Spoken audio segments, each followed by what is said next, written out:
Em português é viveu. É a 12ª porção semanal do ano judaico de 5.704. Já estão sabendo, né? Essa paraxá vai de Gênesis 47, 28, que você leu em casa, a 50, 26. É o final de Bereshit. A Haftará é 1 Reis 2, 1 a 12. E a porção do Berit Hadashá da Nova Aliança, Matitiarro, Mateus 20, versículo 1 a 21, 46, que nós comentamos ontem. Amém? No início do Shabat.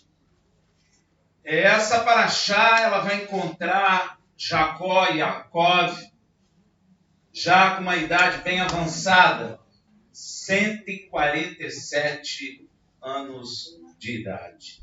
Você já imaginou você chegar a 147 anos? Mas como Jacó, jogando futebol. Pois a palavra diz o tempo em que ele viveu no Egito com seu filho Yosef, reinando. Veja em Gênesis 47, versículo 28, que diz assim: E Yaakov viveu na terra do Egito 17 anos, de modo que os dias de Jacó, os anos de sua vida, foram 147 anos. Então Jacó chegou no Egito com 130, concorda? E teve 17 anos de alegria e gozo por ver seu filho reinando, o filho em que ele achava que estava morto. E por 17 anos Jacó viu cumprir em sua vida e na vida de toda a sua família o que Deus havia falado a José em sonhos anos atrás, que todos de sua casa se curvariam diante de Yosef. Veja em Gênesis 37, de 5 a 8, quando Deus fala, ele cumpre.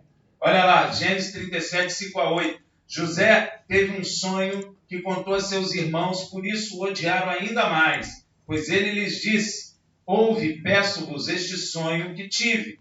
Estávamos nós atando um molho no campo, e eis que meu molho, levantando-se, ficou em pé, e os vossos molhos o rodeavam e se inclinavam meu molho. Responderam-lhe seus irmãos: tu, pois, deveras reinará sobre nós? Qual é a resposta? Sim. Yes, quem? Tu deveras terás domínio sobre nós? Sim. Por isso, ainda mais o odiavam por causa dos seus sonhos e das suas palavras. Isso não era um sonho particular de José, era Deus falando com ele. Não confunda, viu, meu irmão?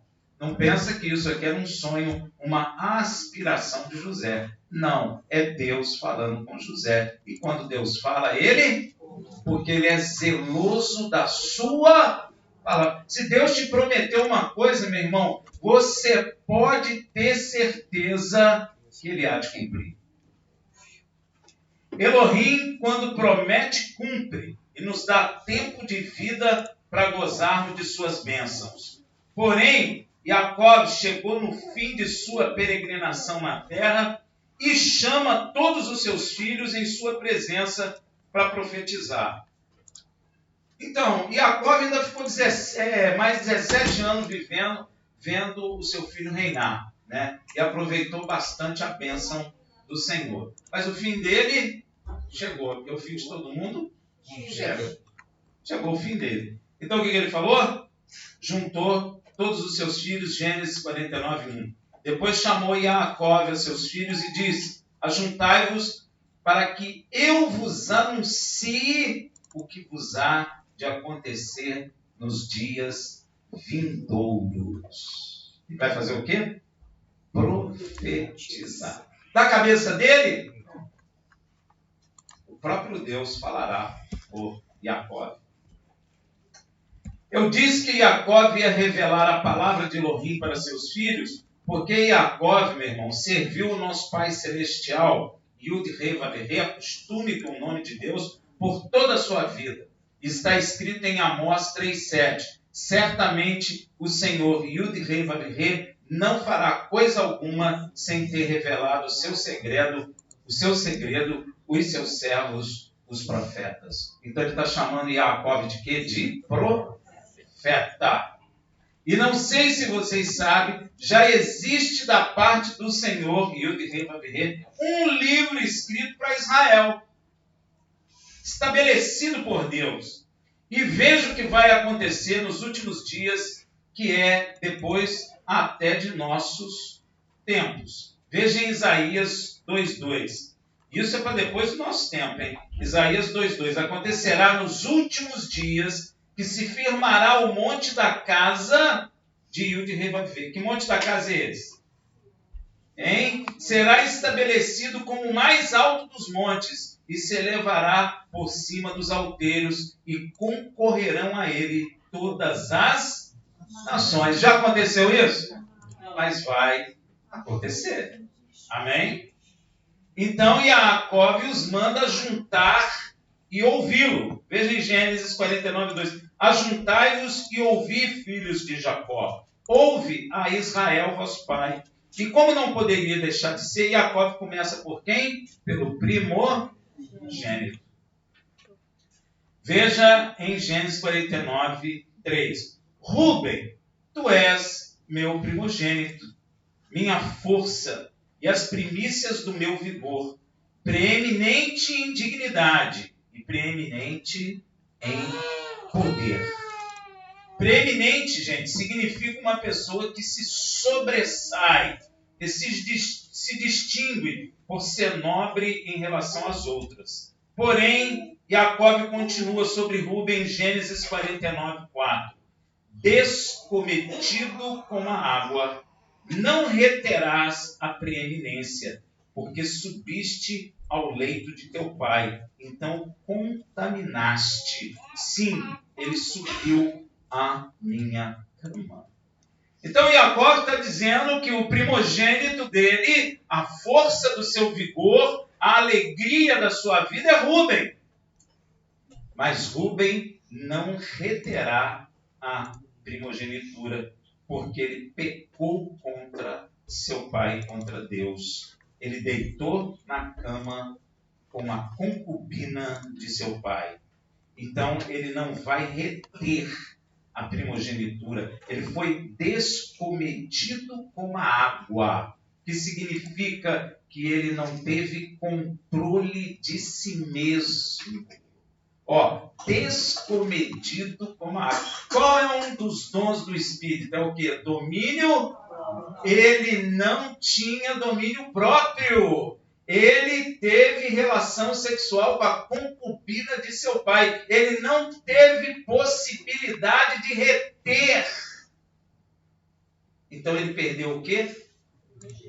A primogenitura.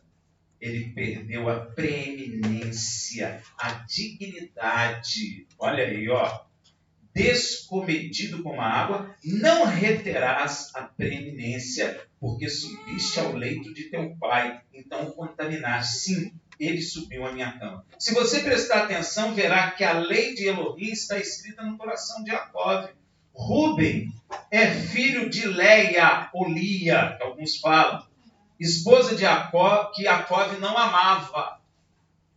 Jacó não amava Leia, nem Lia ou Leia inteira. Mesmo assim, ele considera Rúben o seu primogênito. Veja o que fala a lei a respeito disso em Deuteronômio 21:15-17. Se um homem tiver duas mulheres, uma quem ama e outra quem despreza, e ambas lhes tiverem dado filho, e o filho primogênito for da desprezada, quando fizer herdar seus filhos, o que tiver não poderá dar a primogenitura ao filho da amada.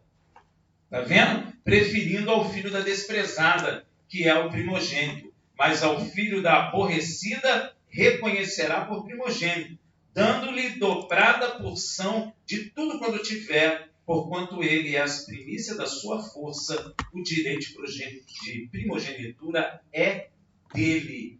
Não foi Jacó que tirou o direito de primogenitura de Rúben. Foi Rúben que perdeu, porque ele foi descometido como a água.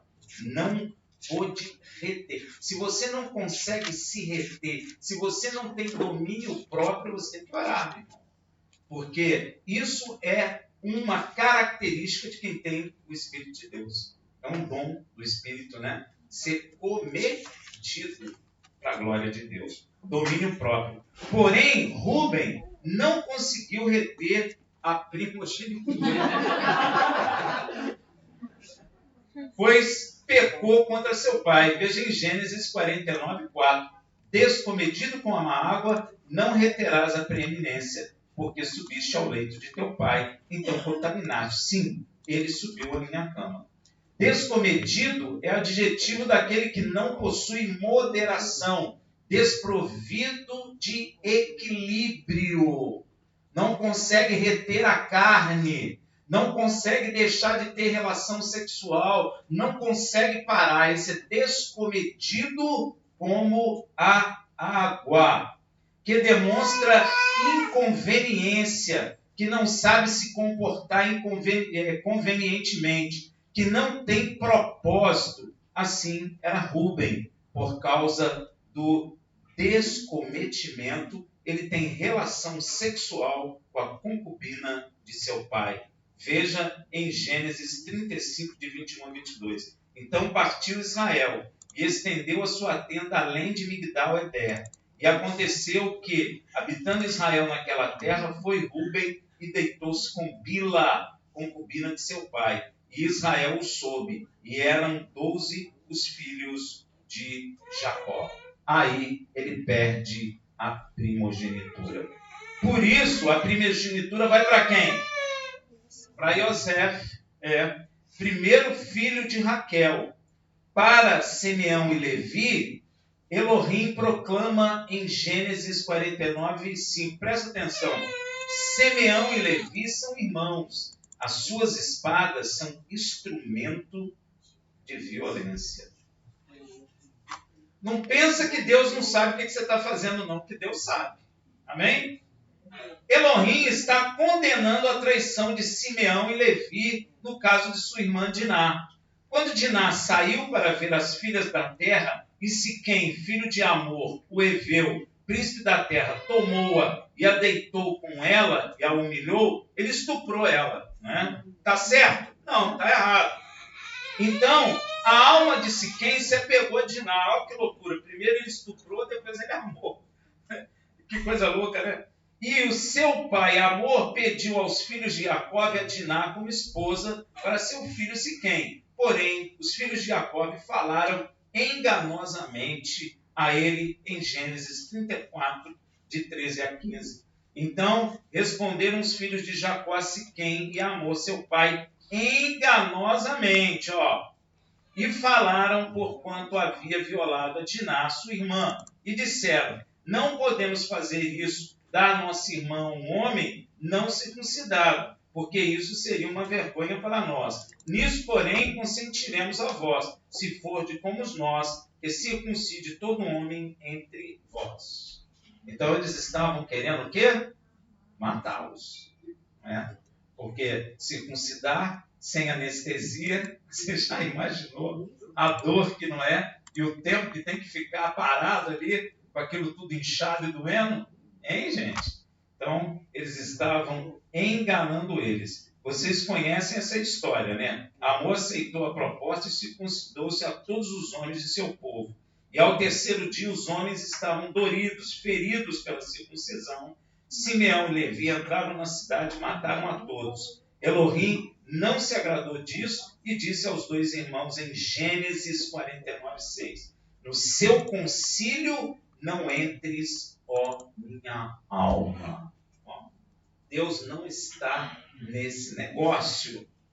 Com a sua assembleia não te ajuntes, ó minha glória. Quem é a glória de Jacó? Elohim. O que ele está falando? Que Deus não se ajunta com pessoas assim. Porque no seu furor mataram homens, e na sua teima charretaram bois. Olha aí, Você sabe o que significa isso? Na sua teima charretaram bois? Saquearam. Saquearam. Isso, só nordestino para entender isso.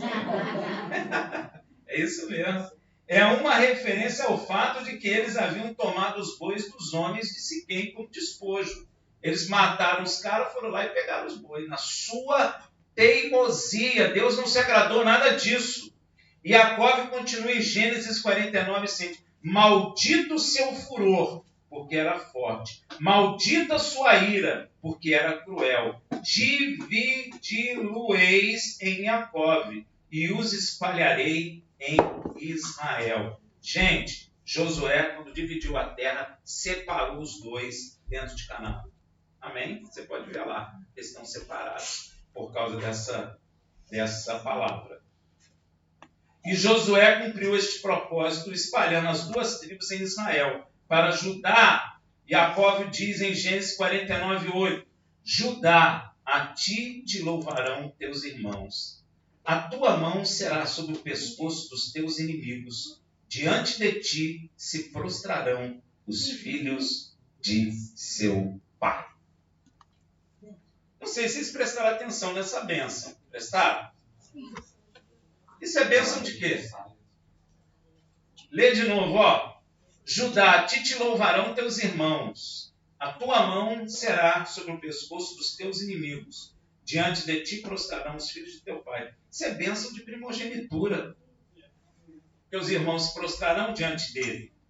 José não recebeu essa bênção de primogenitura, ele recebeu.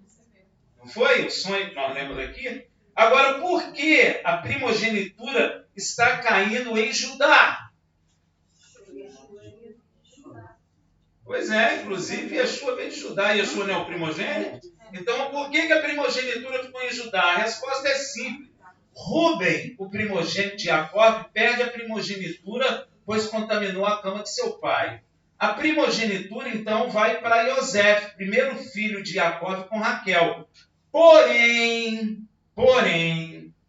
quem teve o ventre aberto pela primeira vez foi quem? Leia, ou Lia, alguns dizem. Logo, ela continua com o direito de primogenitura sobre ela e seus filhos. Teria, então, que cair sobre Simeão, que pecou no caso de Diná e perdeu a primogenitura. Então, deveria ir para o terceiro filho de Leia, Levi, que junto com Simeão pecou no caso de Diná. Também. Então, Rúben pecou, Simeão pecou, e quem mais? Levi pecou. Então, ficou em cima de quem agora? O quarto filho de Leia, Judá. Como Deus é tremendo, né? Ó, quanto ao fato de a tua mão será sobre o pescoço de seus inimigos, fala o que está escrito em 1 Crônicas 5:2. Pois Judá prevaleceu sobre seus irmãos e dele proveio o príncipe. Que príncipe? Yeshua. Porém, a primogenitura foi para José no tempo dos patriarcas.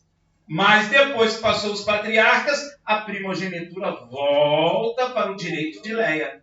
E é Judá o próximo. Amém, gente? Deu para entender? Sim, no período dos patriarcas, 12 filhos de Jacó, a primogenitura ficou com José. Por isso ele tipifica Yeshua. Porém, Yeshua virá de Judá por direito de primogenitura. Veja o que Elohim diz a respeito em Miqueias 5, versículo 2. Mas tu, Betlehem, Efrata, posto que pequena para estar entre os milhares de Judá, de ti é que me sairá aquele que há de reinar em Israel, e cujas saídas são desde os tempos eternos, antigos, desde os dias da eternidade. Amém, meu irmão? Inclusive, esta profecia foi repetida lá em Mateus 2,6. E tu, Betlehem, terra de Judá, de modo nenhum és a menor entre as principais cidades de Judá, porque de ti sairá o guia que há de apacentar o meu povo de Israel. E Yohanan complementa em João 7,42. Não diz a Escritura que o Mashiach vem da descendência de Davi e de Betlehem, a aldeia de onde era Davi? Amém? Confirmação do que Elohim prometeu ao rei Davi. Veja no Salmo 132:11. O Senhor jurou a Davi com verdade, e não se desviará dela. Do fruto das suas entranhas, porei sobre o meu trono. Por isso, quando Yeshua nasce, o anjo Gabriel fala a Miriam, sua mãe, a respeito dele em Lucas 1, 31 a 33. Eis que conceberá e dará à luz um filho, ao qual porás o nome de Yeshua. Este será grande e será chamado Filho do Altíssimo. O Senhor Elohim lhe dará o trono de Davi, seu pai, e reinará eternamente sobre a casa de Yaakov. Israel aí, ó. E o seu reino não terá mais fim. Glória a Deus.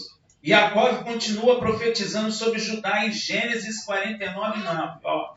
Judá é um leãozinho. Olha que coisa. Subsiste da presa, meu filho.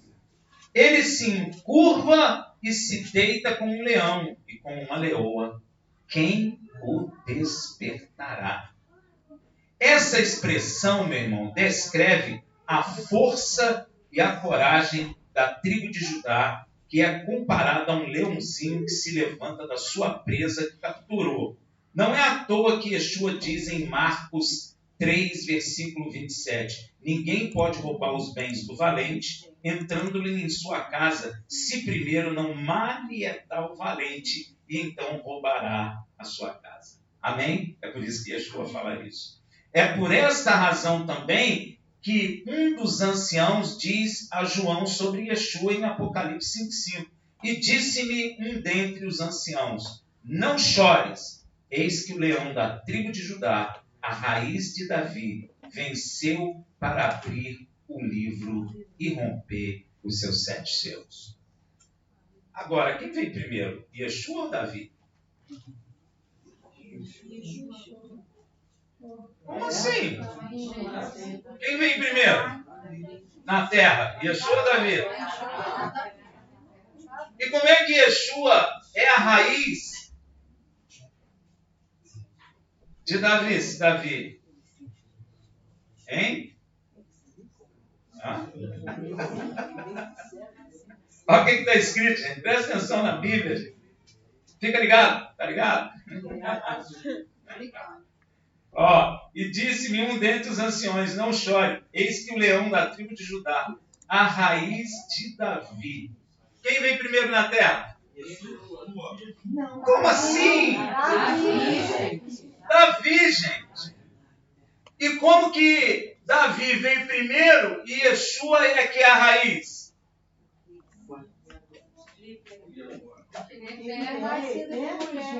Porque ele é desde os tempos eternos. Ele existe antes. Nós não lemos na profecia isso? Fica ligado. Venceu para abrir o livro. E este leão de Judá é tão poderoso e forte que o bastão de autoridade em Israel ficará na mão de Judá até que ele venha. Ó, você nota que Deus levantou rei em Judá até Yeshua vir. E você vai notar que Israel pecou, dividiu a nação por Salomão, não foi? Mas Deus manteve a luz de Davi acesa em Judá. Para quê? Para que o leão da tribo de Judá viesse e assumisse o poder. A quem de fato pertence o trono. Por isso em Judá foi levantada a linhagem de Davi. E quando o leão da tribo de Judá chegar, o seu reino não terá mais fim. Inclusive, os gentios esperarão nele. Quer ver? Quer ver? Você é gentil, né? Você está esperando nele. Então dá prova aí, ó. Gênesis 40, 10. O cetro não se arredará de Judá, nem o bastão de autoridade dentre seus pés, até que venha Shiló. Shiló. Sabe o que é Shiló? Shiló é aquele, que vem aquele. Amém? Que aquele é ele? A ele obedecerão os povos. Até tem esse louvor que nós cantamos aqui do Leão da Tribo de Judá, que nós mudamos, né? Que ele vem com justiça, né? Eles falam com amor. Mas nem é com justiça, nem com amor, é com vara de ferro. Amém? É com vara de ferro. e que é a ele que pertence. E isso que dele chegar foi visto pela primeira vez por Daniel. Veja em Daniel 7, 13 a 14. Eu estava olhando nas minhas visões de noite, e eis que vinha nas nuvens do céu um como filho de um homem, e dirigiu-se ao ancião de dia. Quem é o ancião de dia? Deus. Não, esse é o pai. O ancião de dia é o pai. E o filho do homem é que é Yeshua. E fizeram chegar até ele. E foi-lhe dado o domínio e a honra e o reino, para que todos os povos, nações e línguas o servissem. O seu domínio é um domínio eterno que não passará, e o seu reino tal que não será destruído. Esse é o reino para o qual nós estamos esperando. E plenamente confirmado por Yeshua em Mateus 24:30. Então aparecerá no céu o sinal do Filho do Homem, e todas as tribos da terra se lamentarão e verão vir o Filho do Homem sobre as nuvens do céu, com poder e grande glória. Olha aí, que é confirmado em Apocalipse 1:7. Eis que vem com nuvem, e todo olho verá, até mesmo aquele que o transpassaram, e todas as tribos da terra se lamentarão sobre ele. Sim, amém. Todo olho vai ver. Rafael, mas até aqueles que transpassaram ele, até os que já morreram, porque todos no céu, na terra e debaixo da terra dobrarão o joelho diante do rei que Deus levantou para reinar sobre Jacó. O leão da tribo de Judá, Yeshua HaMashiach, o santo de Jacó, o nosso verdadeiro pastor, o bispo das nossas almas. E sabe quando vai cumprir isso? Vou até te dar um endereço. Você quer? Quem quer? Você quer o sinal? No 7º shofar. Apocalipse 11:15. E tocou o 7º anjo o seu shofar, e houve no céu grandes vozes que diziam: o reino do mundo passou a ser de nosso Senhor. Quem é Senhor aqui? Pai, nosso Pai Celestial, e de seu Mashiach, nosso Salvador Yeshua, e ele reinará pelo século dos... Vai ser quando? No 7º shofar. Então você vai esperar o 1º shofar, o 2º shofar, o 3º shofar, o 4º shofar, o 5º, o 6º você vai ficar nervoso, o 7º ele assume o poder na terra, para a glória de Deus. Amém, meu irmão? Está escritinho ali direitinho, com endereço e tudo. E para terminar hoje, que você entenda o que é dito nessa profecia sobre Judá, em Gênesis 49:1. Atando ele o seu jumentinho a vide, e o filho da sua jumenta videira seleta, lava sua roupa em vinho, e a sua vestidura em sangue de uva. Você já parou para meditar essa profecia? Hein? Vou ler de novo, para você entender. Atando ele quem? O Mashiach. Atando ele o seu jumentinho a vide, e o filho da sua jumenta a videira seleta, lava a sua roupa em vinho e a sua vestidura em sangue de uva. Você já parou para meditar nisso? Essa profecia está intimamente ligada ao que Yeshua falou de si mesmo, lá em João 15, versículo 1. Eu sou a videira verdadeira, e o meu Pai é o lavrador.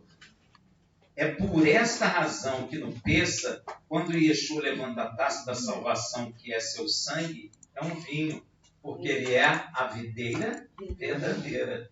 E videira tem uva, e uva tem sangue de uva. Amém, meu irmão?